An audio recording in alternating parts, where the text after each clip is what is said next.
Bonjour, c'est un plaisir de vous revoir ce jour pour une nouvelle émission Au-delà des étoiles. Nous avons le plaisir de recevoir une fois de plus l'apôtre Serge Ekom, président des Églises Assemblées de Christ internationales, promoteur de la chaîne de télévision Source Divine. Avant de commencer, je vais me présenter. Je suis Sandrine Votor. À mes côtés, j'ai le frère Josué qui va commencer. Bonjour Sandrine Votor. Bonjour. Bonjour apôtre. Bonjour frère Josué. Ok. Apôtre, nous revenons une fois de plus de notre plateau Au-delà des étoiles. Et la dernière fois, nous avons abordé beaucoup de thèmes captivants. Et certains de nos téléspectateurs sont revenus avec un retour. Et ils nous ont parlé ils ont posé quelques questions. Et parmi ces questions, il y a une question qui est venue et ils nous ont parlé de vos expériences. Est-ce que vous avez déjà eu à faire jumper quelqu'un?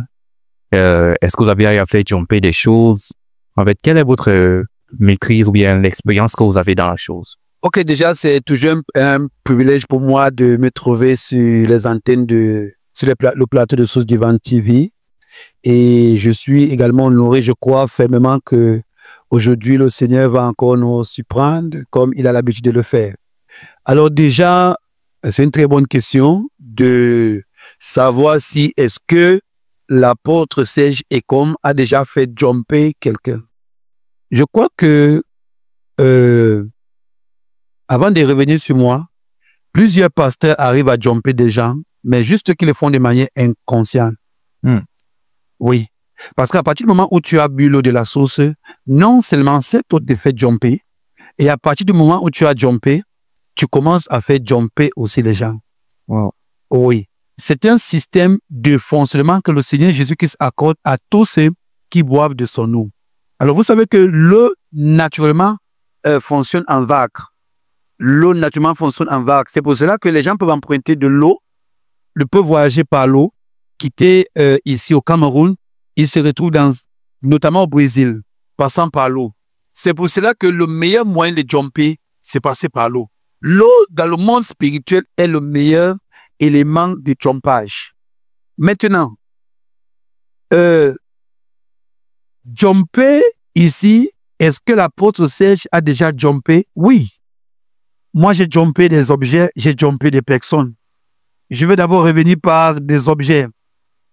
Plusieurs de mes enfants, aujourd'hui, ont, dans les dimensions spirituelles, des téléphones invisibles, des cahiers invisibles, que ces enfants utilisent aujourd'hui, surtout dans le monde prophétique. Alors, j'ai une de mes filles à qui j'avais rendu ministère, j'ai prié pour elle, et j'ai demandé de venir avec un cahier et un bic. Lorsqu'elle recevait des révélations, elle oubliait souvent. Mais à partir du jour où j'ai pris son bic et son cahier, j'ai envoyé dans ses rêves, dans le monde des rêves, parce que ce qu'il faut le dire, c'est que on ne rêve pas pour rêver. Lorsque tu rêves et tu veux voir, tu vas avoir des rêves prémonitoires, il faut dormir et se retrouver dans la fréquence des rêves ou dans le monde des rêves. Lorsque tu es dans le monde des rêves, c'est là où tu commences à voir ce qu'on appelle les futurs. Alors, j'ai envoyé son cahier. Lorsqu'on jump un cahier, le cahier fait ce qu'on appelle le dédoublement. Le cahier, c'est dédouble. Le même cahier, une partie de ce cahier va rester dans sa chambre, notamment où elle a placé le cahier physiquement. Mais sauf que le cahier qu'on a jumpé, il y a comme une sorte de photocopie spirituelle. Et cette photocopie se trouve dans le monde des rêves.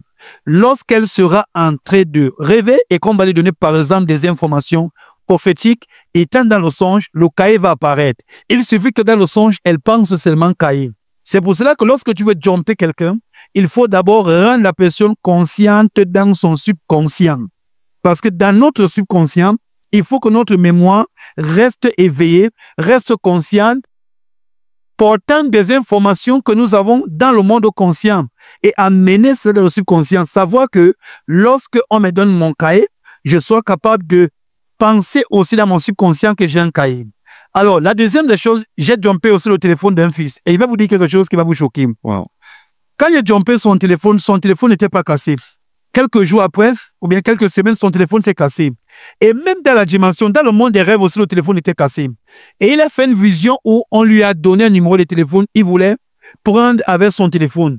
Lorsqu'il a pris le téléphone, il a constaté que la partie où le téléphone était cassé physiquement, cette partie aussi était cassée spirituellement. Ça veut dire quoi?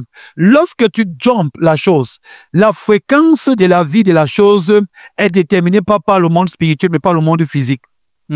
Oui, tout ce qu'on jump n'est pas contrôlé par le monde spirituel, est contrôlé par le monde physique. Donc, il y a un parallèle entre le physique et Le monde spirituel entretient une relation bilatérale. Bilatérale avec le monde physique. C'est pour cette raison que les sorciers aujourd'hui ont compris ça. Les hommes spirituels ont compris ça. Le Seigneur Jésus a également compris ça. C'est pour cela que pour qu'un péché t'affecte spirituellement, il faut pécher physiquement. Wow. Oh. Donc, les conséquences de notre vie physique affectent notre vie spirituelle. Oui. Donc, nous devons comprendre que lorsqu'on jump, par exemple, quelqu'un, et c'est très simple, si quelqu'un a besoin que je le jump, il vient me voir. Il y a des choses qu'on ne peut pas dire si nous sommes en ligne. Et nous sommes des hommes spirituels. Il y a une connaissance qui est accessible à tout le monde. Il y a une autre connaissance qui est pour les initiés. Donc, si quelqu'un a besoin qu'on le jump en esprit, il vient me voir ici, là. Je ne vais pas faire de pratiques sur lui. C'est simple. Je vais juste parler dans sa vie et lui rendre conscient de 2 ou 3 choses. Et à partir de ce moment, il va être capable d'aller là où je vais l'envoyer, dans le monde spirituel. C'est pour cela qu'aujourd'hui, à l'Assemblée des Christ, j'ai beaucoup d'enfants qui prophétisent. Nous sommes en train de construire ce qu'on appelle l'industrie de la prophétie ici au Cameroun. Et je crois que nous sommes juste en train de poser les bases. Le temps viendra où le Cameroun sera une base de la prophétie quand les gens auront envie de connaître ce qu'on appelle les choses qui vont arriver dans l'avenir. Quand les gens auront envie de connaître ce qu'on appelle les dimensions, les fréquences dans l'esprit, ça sera au Cameroun. Et nous sommes en train de travailler, nous sommes en train de préparer une plateforme parce que le Seigneur Jésus viendra chercher une église parfaite et accomplie. Et cette église sera parfaite en sainteté, en connaissance, en onction, en révélation et en manifestation. Donc, je crois que c'est ce que je peux dire ici. J'ai des expériences de certains de mes enfants qui ont jumpé. J'ai encore l'un de mes fils qui est aspirant, que j'ai jumpé dans les ambassades. Lui, je lui donne la capacité de connaître ce qui se passe dans le monde spirituel des ambassades. Ça veut dire qu'étant ici au Cameroun, il peut connaître ce qui se passe des ambassades en France, tout simplement par les capacités spirituelles, parce que dans le monde de l'esprit, il n'y a pas l'aéroport. Dans le monde de l'esprit, il n'y a pas de barrière. Et dans le monde de l'esprit, on voyage à la vitesse de la pensée. C'est pour cela que la plus grande âme que l'homme a besoin dans le monde de l'esprit, c'est la pensée. Tout ce que tu penses, ça vient. Je te donne un exercice, frère Josué. Je te donne un exercice. Programme un rêve cette nuit. Okay. Programme un rêve cette nuit et programme la chose que tu veux avoir dans ton rêve. Maintenant, une fois que ta pensée peut transporter ces choses, tu vas voir ces choses dans ton rêve. Oh, okay. Et c'est là biblique. Lorsqu'on voyait Balaam, Balaam programmait Dieu dans sa pensée. Lorsque tu venais consulter Balaam, Balaam dit que c'est simple, je vais aller dormir parce qu'il sait qu'en dormant, il va construire ce qu'on appelle le scénario, qu'on appelle le songe. Parce qu'il y a des songes qu'on construit. Tu construis le songe, mais dans le songe, maintenant, c'est comme, OK, si par exemple, tu veux qu'une autorité vienne te rendre visite, tu ne vas pas prendre le téléphone, tu l'appelles. Il faut créer quelque chose où l'autorité va trouver ses intérêts. Oh. Par exemple, je peux faire venir le président de la République dans l'un de mes programmes. Ça veut dire quoi? J'organise juste un programme et sur ce programme, je mets les intérêts du président en avant. Maintenant, s'il ne vient pas, il va se faire représenter. Alors, ça veut dire que si tu conçois un projet où tu mets Dieu en avant, si Dieu ne vient pas, il va envoyer moins lâche. Ok. Merci à votre intervention. Alors, d'aucuns vous décrivent comme l'apôtre de la controverse, d'autres comme l'apôtre ayant des révélations particulières. Apôtre, toutes les expériences que vous avez parlé, est-ce qu'on peut les retrouver sur votre page Facebook? Bon, notamment dans ma page Facebook, il y a des expériences qui peuvent être comprises par tout le monde et des choses qui sont un peu compliquées qu'on ne peut pas mettre sur les réseaux sociaux. Oui. Parce que le Seigneur Jésus-Christ avait causé avec un mort. Il a demandé à ses disciples, il a dit à ses disciples de ne pas raconter ça aux gens. Parce qu'il y a des choses que tu ne peux que faire à certaines personnes qui ont une certaine compréhension. Il y a des choses que tu ne peux dire à certaines personnes qui ont une compréhension. Ça peut détruire la foi de certaines personnes qui ne sont pas assises.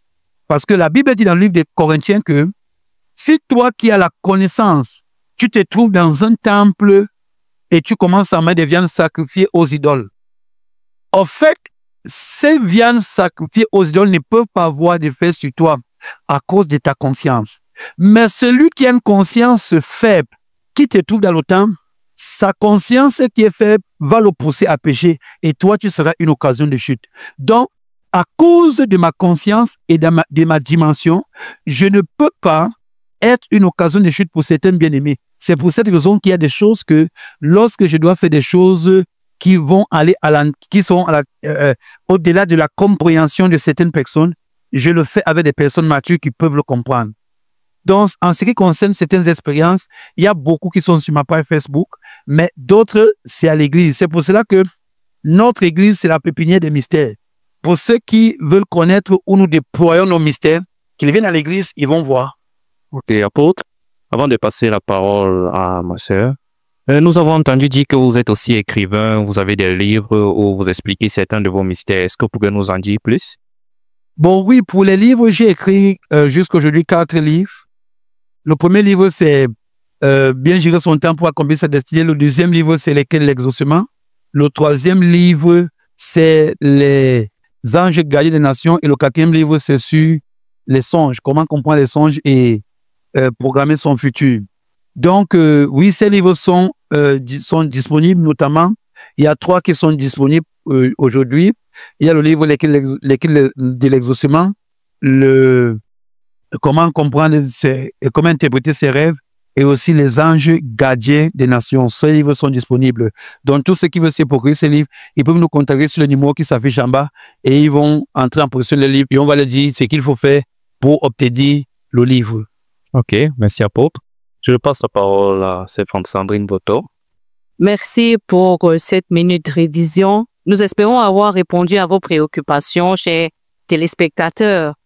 Nous allons entrer dans le vif du sujet qui est celui du tabernacle, de la corrélation qu'il y a entre le tabernacle et le corps, le tabernacle et la sanctification. Avant d'entrer dans les questionnaires, nous allons demander à l'apôtre, c'est quoi un tabernacle? C'est un sanctuaire, c'est un temple. Il s'agit de quoi, apôtre? Ok, je vais donner ici une définition basique. Le tabernacle, ici, dans la Bible, parce qu'avant le tabernacle, nous avons des mots, des synonymes de tabernacle. Nous avons le mot sanctuaire, nous avons le mot temple, et nous avons également le mot sanctuaire, temple, qui sont des synonymes de tabernacle. Alors, c'est quoi un tabernacle? Le tabernacle, c'est une habitation d'une divinité. Ça, c'est de manière générale. De manière spécifique, le tabernacle ici est la maison de Dieu. Ça, c'est de manière céleste. Maintenant, de manière terrestre, la définition terrestre, le tabernacle ici est un édifice que Moïse avait construit au désert. Notamment, on l'a trouvé ça dans Exode chapitre 25, à partir du verset 1er. Le tabernacle était cette maison que Moïse, sous l'instruction de Dieu, avait construit pour habiter au milieu de son peuple. Mais le tabernacle que Moïse construit n'a pas été le premier tabernacle. Parce que le premier tabernacle ici était Adam. Et même Jésus-Christ, ou bien Dieu a tabernaclé dans la création au travers de la personne de Jésus-Christ. Merci Dadi pour cette question. Nous allons entrer dans le vif du sujet. Pour avoir reçu vos enseignements pendant longtemps, nous savons que il y a, au niveau du tabernacle, nous avons la cuve de purification, nous avons le lieu saint dans lequel on retrouve le chandelier, la table des pains de proposition, l'autel des parfums. Et nous avons le lieu très saint dans lequel se trouve le voile. Ça, c'est des notions que nous avons eu à recevoir de toi et nous aimerons vraiment en savoir davantage sur ces différents compartiments du tabernacle et leur corrélation avec le corps. Qu'est-ce que tu peux nous en dire à ce propos? Dans le livre de 2 Corinthiens chapitre 5, la Bible nous parle d'une tente où nous habitons. Et lorsque on essaie de rentrer dans la version Strong, notamment étudier dans les textes originaux, le mot temple là-bas parle de, a donné en grec eskenos, eskenos qui donne en français tabernacle. Donc, notre corps ici est une tente, notre corps est un eskenos, notre corps ici est un tabernacle. Alors, pourquoi est-ce que la Bible dit que notre corps est le tabernacle? Dans 1 Corinthiens chapitre 3, verset 16 et 17, la Bible dit que notre corps est le temple du Saint-Esprit. Dans 1 Corinthiens chapitre 6, à partir du verset 17, 18, 19, la Bible dit également que notre corps est le temple du Saint-Esprit. Donc, notre corps étant le temple du Saint-Esprit, pour comprendre le fonctionnement du corps, ici, en tant qu'homme spirituel, je ne vais pas aller faire l'anatomie. Alors, le médecin ici a sa manière de comprendre le corps et l'étude du médecin sur le mot, sur le corps ici là, va jusqu'au 2e degré. Parce que le médecin ici est celui qui étudie le corps, le soma, il étudie aussi le corps spirituel qui est l'âme, le souké. Alors, moi, en tant qu'homme spirituel, j'utilise le corps dans ces 3 dimensions. J'utilise ici le soma, le psyché, et j'étudie aussi le nouma. Ou encore, j'étudie l'anthropos sarkikos, j'étudie l'anthropopneumatikos, j'étudie l'anthropoposistéos, l'anthroposposistéos. Alors, qui parle ici de l'homme charnel, l'homme spirituel et l'homme divin. Alors, pour bien comprendre l'homme dans ces 3 dimensions, je ne vais pas le faire comme le médecin.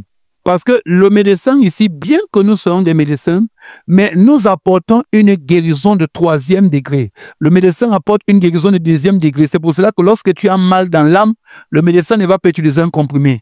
Le médecin ici va utiliser des recommandations, des conseils. Il va te parler, il va parler. C'est pour ça qu'on a des psychologues qui ont la capacité de pouvoir causer, parler à ton âme, étudier l'âme, connaître ce que l'âme a besoin, apporter la guérison de l'âme au travers de la parole. Et le pasteur ici maintenant, il doit étudier le corps, l'âme et l'esprit. Alors pour étudier le corps, l'âme et l'esprit, il n'y a pas un chapitre biblique qui va te permettre de pouvoir étudier de manière consistante le corps, l'âme et l'esprit. C'est pour cela qu'il faut rentrer dans ce que Dieu a appelé un premier tabernacle, qui est celui d'Adam. Comme Adam, ici, on n'a pas pu faire l'autopsie Adam pour essayer de dépiécer son corps, pour voir de quoi son corps, son âme et son esprit est constitué. Nous rentrons tout simplement étudier le tabernacle. En étudiant le tabernacle, nous voyons les 3 compartiments du tabernacle, notamment le parvis, le lieu saint, le lieu très saint, qui renvoie aussi au corps, l'âme et l'esprit. Donc, le rapport qu'on peut faire entre corps et tabernacle, c'est que les 2 sont des tentes, les 2 sont des tabernacles et les 2 sont des potentielles maisons de Dieu. Merci, apôtre. Est-ce que nous pouvons rentrer en profondeur sur le tabernacle, notamment au niveau du lieu pas très saint, au niveau du lieu saint d'abord, qu'est-ce qui s'y trouve pour nos téléspectateurs qui sont curieux de savoir qu'est-ce qui se trouve dans le lieu saint? Quel est le rôle du chandelier, l'autel des parfums, la table des holocaustes, la table des propositions? Quel est le rôle de chacun? Ok. Déjà, pour comprendre le rôle, il faut déjà d'abord comprendre pourquoi est-ce que Dieu avait demandé qu'on crée un tabernacle, qu'on construise un tabernacle. Le rôle du Dieu avait dit, ils me feront un sanctuaire. Donc, c'est le tabernacle que Dieu appelle un sanctuaire. Ils me feront un sanctuaire et j'habiterai au milieu d'eux. Alors, ce n'est pas le bâtiment qui fait d'un endroit le tabernacle, mais c'est la qualité des autels qu'on retrouve dans ces bâtiments qui font de cet endroit un tabernacle. C'est pour cela que, à partir du moment où on exclut l'autel des holocaustes, l'autel de la cuve de purification, l'autel de parfum, la table des pains de proposition, le chandelier et l'âge de l'alliance, ce n'est plus un tabernacle. Ça reste juste un hangar. Ce n'est plus un tabernacle. C'est pour cela qu'il y a des choses en toi que lorsqu'on t'enlève, tu n'es plus un humain. Exemple?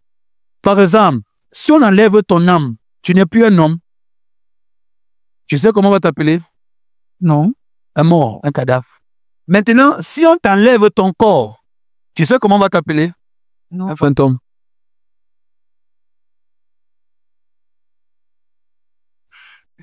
Donc, ce qui fait l'homme, c'est le corps, l'âme et l'esprit. Ce qui fait le tabernacle, ce sont ces six grands autels qu'on retrouve à l'intérieur du tabernacle qui font du tabernacle un sanctuaire, une habitation de Dieu. Alors, quel est le rôle du chandelier, de table de point de proposition? Je vais d'abord commencer à décomposer le tabernacle. Dans le tabernacle, nous avons trois grands compartiments. Le premier compartiment qui est le parvis, le deuxième compartiment qui est le lieu saint et le troisième compartiment qui est le lieu très saint. Dans le premier compartiment du tabernacle, lorsque les sacrificateurs entraient, on retrouvait l'autel des holocaustes autant pour moi. Après l'autel des holocaustes, il y a la cuve de purification. L'autel des holocaustes servait à quoi? C'était sur l'autel des holocaustes où on immolait les sacrifices. La Bible dit, offrez vos corps à Dieu comme des sacrifices vivants. Alors, le sacrifice vivant dont on parle qu'il faut offrir à Dieu, c'est l'holocauste. L'holocauste ici était un sacrifice qui devait être entièrement consumé par le feu. C'est pour cela que lorsque tu entres au tabernacle, tu devais retrouver l'autel des holocaustes. Et cet autel des holocaustes préfigure ce qu'on appelle aujourd'hui la croix. La croix où le Seigneur Jésus-Christ est mort. Et cet autel des holocaustes ici est l'autel que chaque chrétien doit porter. La Bible dit, celui qui veut venir à moi se charge de sa croix tous les jours et me suit. Ça veut dire que celui qui veut venir à Jésus doit avoir tous les jours son autel des holocaustes. C'est pour cela que la puissance de la vie chrétienne repose sur l'autel des holocaustes. Même la prédication de l'évangile repose sur la croix. Or, lorsque on exclut la croix dans la vie d'un homme, ça veut dire qu'on annule le sacrifice de sa vie. Et si on annule le sacrifice de ta vie, tu n'es plus comment on appelle ça? Tu n'es plus un sacrifice offert à l'Éternel, mais tu peux être consommé maintenant par n'importe quelle entité qui ne travaille pas avec Dieu. Après l'autel des holocaustes, on retrouvait la cuve de purification. Les sacrificateurs devaient se laver, devaient se purifier, parce que Dieu est un Dieu saint, Dieu aime la propreté. Si les sacrificateurs ne se purifiaient pas, Dieu devait les tuer pendant qu'ils étaient en train de rendre le culte. Alors, les sacrificateurs devaient se purifier. Et cette cuve de purification, dans le livre des Tites, la Bible dit que nous avons été purifiés par le bain de la régénération. Alors, cette purification ici n'est pas cette purification qui consiste à se laver. Mais cette purification ici-là, premièrement, c'est l'œuvre que Jésus a accomplie sur la croix pour nous purifier.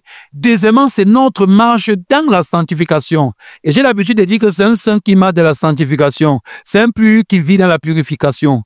Ou bien c'est la vie du pur, c'est la purification. La purification, c'est le processus de se laver continuellement, de se baigner continuellement dans les principes et dans la présence de Dieu. La sanctification, c'est le principe, c'est le processus qui consiste à maintenir son statut de saint. C'est pour cela que c'est un saint qui marche dans la sanctification et c'est un pur qui se purifie. Et la Bible dit que tout est pur pour celui qui est pur.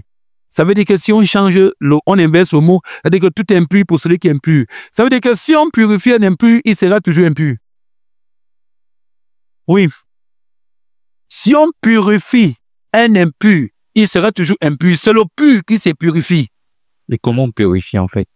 Si quand on purifie, il sera toujours impur. C'est quoi le principe de la purification? En fait, la purification est pour le pur. La sanctification est pour le saint. Maintenant, si on purifie un impur, il sera toujours impur. Pourquoi? La purification ici est d'abord un statut. Avant d'être maintenant ce qu'on appelle une activité qu'on doit pratiquer ou qu'on doit mener. C'est d'abord un statut. Lorsqu'on dit que tu es pur, c'est parce que au préalable, il y a Jésus-Christ qui est mort, qui est ressuscité, et par ton acceptation de Jésus-Christ comme Seigneur et Sauveur personnel, il change ton statut. À partir du moment où il a changé ton statut, lui, Jésus, il t'a déclaré pur. C'est à partir du moment où Jésus t'a déclaré pur que tu peux commencer à te purifier. C'est pour cela que tu ne peux pas prendre un pécheur, tu l'amènes à l'église, tu l'enseignes, tu le formes et tu lui dis qu'il est enfant de Dieu. Non. Même si tu mets le col qui devient pasteur, il prêche bien, il est pécheur, il est païen. Ce qui fait d'un enfant de Dieu, ce n'est pas parce qu'il ne pêche pas. Les chrétiens pêchent plus que les païens, mais ça n'empêche pas qu'ils sont saints. Wow. Les chrétiens pêchent plus que les païens. C'est pas contradictoire. Les chrétiens pêchent plus que les païens, mais ça n'empêche pas qu'ils sont saints. C'est pour cela que je vais inviter tous les païens à accepter Jésus comme Seigneur Sauveur personnel. Pourquoi? Nous, de manière naturelle, aucun homme ne peut vivre sans péché. Mais nous avons un avantage. Nous sommes saints. Et lorsque nous avons péché, nous avons le sang de Jésus pour nous purifier. Le sang de Jésus purifie le saint, ne purifie pas l'impur. Wow. Le sang de Jésus purifie le saint, mais ne purifie pas l'impur. Le sang de Jésus purifie le saint et ne purifie pas l'impur. C'est pour cette raison que lorsque tu acceptes Jésus comme Seigneur Sauveur personnel, il prend ton casier judiciaire où tu avais avorté, tu avais commis ceci, tu avais commis ceci. Tout ça, il a nettoyé. Il prend son casier judiciaire, il te donne qui est vierge. Maintenant, chaque fois que tu as péché, tu as le moyen de purifier et de blanchir ce statut que tu as reçu de Jésus-Christ. La différence avec le païen, c'est que même si le païen s'abstient de forniquer, il s'abstient de mentir, il s'abstient de voler, c'est que le mal est plus fort, est plus profond que ça. Dieu ne demande pas au païen de s'abstenir de ces choses. Dieu demande au païen de venir à Jésus tel qu'il est. Wow. Donc, apôtre, si on comprend bien, la première étape de la purification consiste à accepter Jésus. Accepter Jésus comme Seigneur et Sauveur personnel. En acceptant Jésus, tu ne connais pas la suite. Moi-même, en acceptant Jésus, je disais qu'il veut faire comment? Viens d'abord. Une fois que tu es venu, non, le reste ne te concerne pas. Jésus, c'est maintenant comment il va faire avec toi. Donc, la sanctification n'est pas d'abord celle des œuvres, mais le fait d'avoir accepté Jésus-Christ d'abord. Oui, en fait, je vais encore aller plus loin. Il y a 3 niveaux de sanctification. Wow. Dis-nous, apôtre. Et maintenant, il y a encore 3 types. Amen. Oui. Lorsque je parle des niveaux, je parle des degrés. Lorsque je parle des types, je parle des formes. Alors, la première sanctification ici, c'est ce qu'on appelle la justification. La justification, c'est du fait que Jésus nous a déclaré. C'est-à-dire que tu vois quelqu'un qui vient à l'église, il a tous ses péchés sur lui, n'est-ce pas? Oui. Maintenant, on t'amène à l'église. À l'église, tu trouves un juge. Et le juge a le pouvoir de te condamner ou de te libérer. Mais toi-même, en venant à l'église, rencontrer le juge qui est Jésus-Christ, tu sais que le tout, si tu dois partir en prison parce qu'on doit t'envoyer en enfer. Mais Jésus te regarde. Il dit, est-ce que tu crois en moi? Tu dis oui. Il dit qu'à partir d'aujourd'hui, tu es sans péché. Wow. Donc, apôtre, si on comprend bien, ce que vous êtes en train de dire, c'est qu'en fait, sur la balance, un chrétien qui est fornicateur, est plus qu'un païen qui ne fornique pas. Ok. Un chrétien qui est fornicateur, le caractère là qui a un problème. Parce qu'un chrétien qui a forniqué et un chrétien qui est fornicateur, c'est 2 choses. Ok. Fornicateur, c'est quelqu'un qui pratique la fornication. Mais quelqu'un qui a juste forniqué, c'est quelqu'un qui s'est trouvé dans une situation de péché. Dans ces cas maintenant, qu'est-ce qu'il faut faire? Il faut guérir. Il faut simplement se repentir. Mais quelqu'un qui pratique la fornication et qui est chrétien, c'est quelqu'un qui est en train de régner sa nature. Wow. Oui, parce qu'il n'est pas censé le faire. La Bible dit que je vous écris pour que vous ne péchez pas. Mais si quelqu'un a péché, on n'a pas dit si quelqu'un est pécheur. Ça veut dire quoi? Le Saint-Esprit étant en nous, il purifie notre conscience. Lorsqu'un pécheur pêche, ce péché n'affecte pas sa conscience.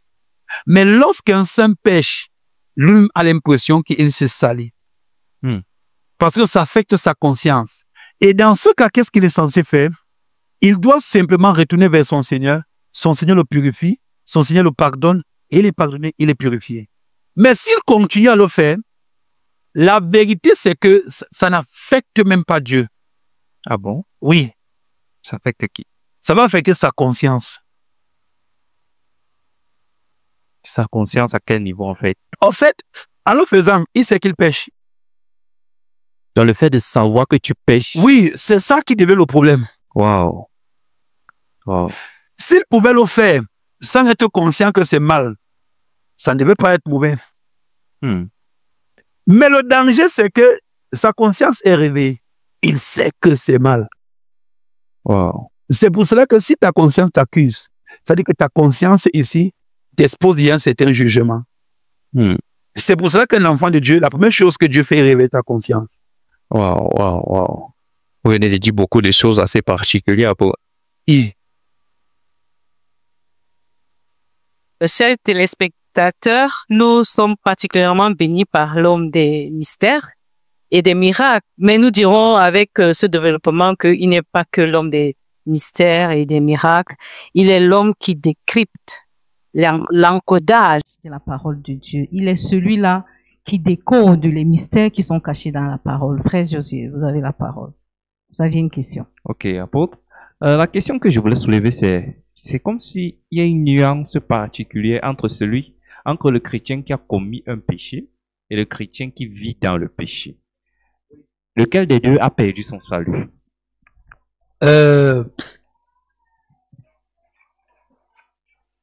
Là, c'est un peu compliqué parce que on perd le salut à partir du moment où tu as reçu éteindre le Saint-Esprit. Éteindre le Saint-Esprit? Parce que le Saint-Esprit, de manière doctrinale, on ne perd pas le Saint-Esprit. Wow. L'homme sera toujours en relation avec Dieu aussi longtemps qu'il vivra sur la terre, quelle qu'en soit la quantité de ses péchés. Mais ce qui est important pour l'homme, c'est la communion avec Dieu. Parce que vous pouvez être en relation, c'est comme tu es en relation avec tous les membres de ta famille, n'est-ce pas? Oui, apôtre. Mais forcément, tu n'es pas en communion avec tous les membres de ta famille. Donc, pour dire que l'homme sera toujours en relation avec Dieu, mais pas forcément en communion avec lui. Lorsque quelqu'un vit dans le péché, il est en train de polluer sa conscience. Et chaque fois, sa conscience va l'accuser. Et de manière naturelle, c'est lui qui va commencer à créer une distance entre lui et Dieu. Comment ça? Va demander à Adam. Quand Adam a péché, Adam dit qu'il a entendu la voix, il s'est trouvé nu. Il dit qu'il a entendu sa voix, il s'est caché parce qu'il est nu. Donc, ça veut dire qu'il y a un endroit où l'homme peut se cacher à quand ça veut dire que le péché te cache de Dieu. Wow. Oui. Chaque fois que tu pêches, tu te caches. Dieu n'arrive plus à te voir. Et il y a beaucoup de personnes aujourd'hui, beaucoup d'enfants de Dieu que Dieu les cherche, ils ne le voient pas. Ok. C'est comme toi, tu as laissé ton enfant est parti en Europe. L'enfant partait noir. Maintenant, on te dit que ton enfant va rentrer au Cameroun. Et après, maintenant, après peut-être même 5 ans, l'enfant est parti mettre la tchatcho sur le corps. L'enfant a changé complètement de teint. Maintenant, à l'aéroport, tu peux accueillir ton enfant, tu vois une blanche. Tu vois une blanche, n'est-ce pas? Oui. Est-ce que tu vas la reconnaître? Non. Tu ne peux pas la reconnaître. Donc, le péché ici met comme des masques, met comme des voiles sur nous, afin que Dieu n'arrive pas à nous voir. Merci, apôtre, pour cet enseignement.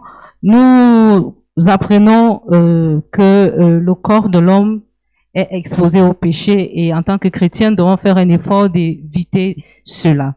Parce que cela pourrait certainement affecter le tabernacle. Pour revenir au tabernacle, qui est le corps et le temple, quel est l'équivalent de la table des propositions? Et dis-nous quelque chose sur le lieu très saint. Et son équivalent. Dans l'être humain ici, l'homme a 7 compartiments. Le premier compartiment ici, c'est le compartiment qui gère les sacrifices dans l'homme. Le deuxième compartiment, c'est celui qui gère la cuve de purification qu'on appelle la sanctification. Les raisons pour lesquelles l'homme doit se sanctifier, c'est parce qu'il a un sacrificateur dans son temple qui est dans le temple du Saint-Esprit qui est son corps.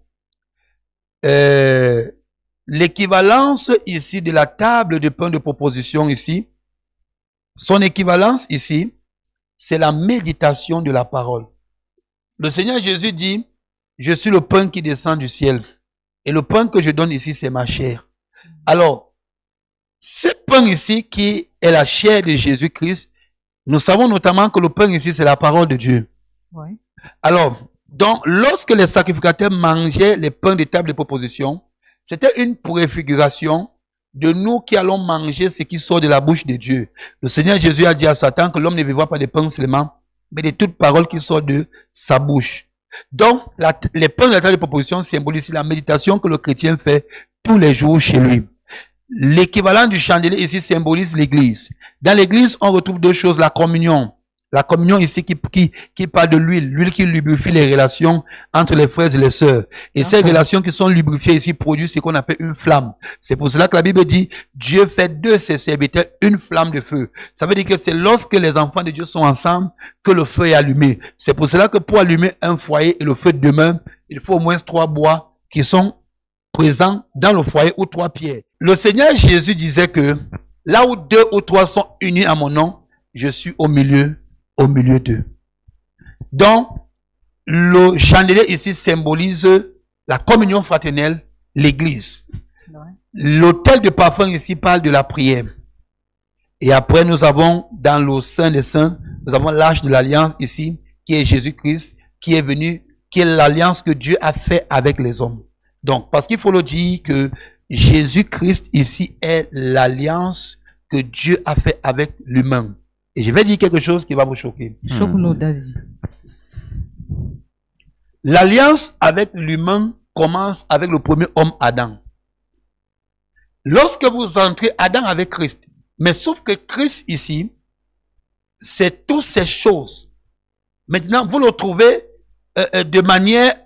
vous trouvez Christ ici dans l'autel des holocaustes comme sacrifice. Vous trouvez qu'il est dans la cuve de purification comme sanctification, celui qui nous sanctifie.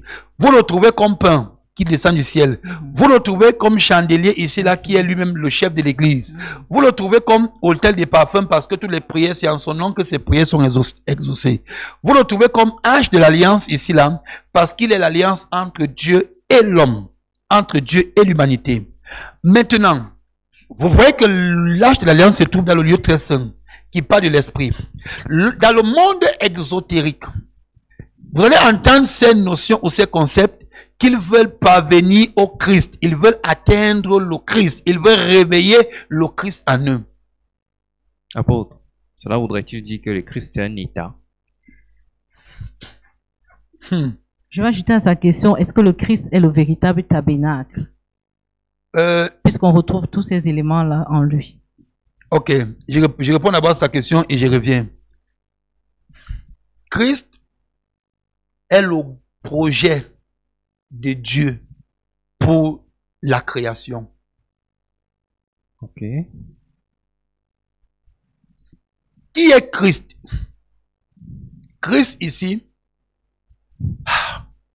Ok, je vais parler, je crois que je vais demander à tous les pasteurs de me pardonner si je vais dire des choses qui vont les blesser. Christ est le projet que Dieu a mis sur pied pour concevoir la création. Maintenant, Christ ici est un homme. Christ ici est Dieu. Christ ici est un ange, notamment l'ange de l'Éternel. Christ ici est l'eau. Christ ici est le lion.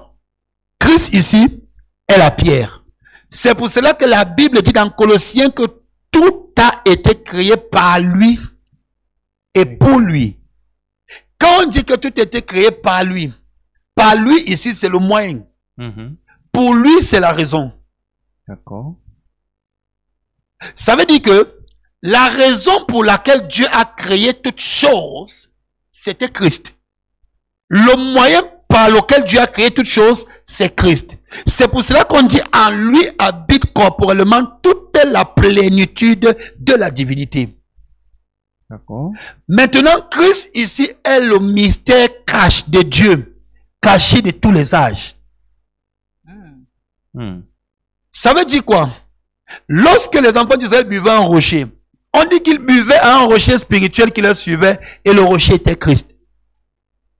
Okay. Lorsque Adam a vu Melchisedec qui lui a donné le pain et le vin, ce Melchisedec ici-là était une typologie ou une théophanie de Christ. Lorsqu'on parle de théophanie, ici on parle ici d'une apparition de Christ, donc une christophanie. Okay. Alors, donc, ce qu'il faut comprendre, c'est que Christ ici est le mystère de Dieu. Donc, Christ est le grand projet de Dieu. Dans le projet Christ, on retrouve l'angiologie. Dans le projet Christ, on retrouve l'anthropologie.